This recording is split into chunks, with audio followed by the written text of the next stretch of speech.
السلام عليكم متابعينا الغوالي. عندنا اليوم هاي الماجستا كتعديلات. نص صبغ دعة 200، وهاي عندنا هاي الدعة 100 صفرة. هاي تصليح، انتظروا النتيجة يعني 3 أيام وتخلص.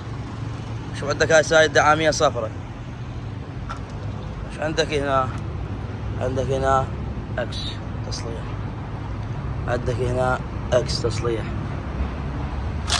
عندك هذا اكس تصليح. دعامين ورا صبغ على حسب الصور، دعامين. او عندك هذا الدور يبدي منه او ينزل مع البوليش. جو المجسرات في ترية واحدة هذه صلاح متشي، والصباغ اللي بصف هذا السيد. انتظر النتيجة خلال 3 أيام.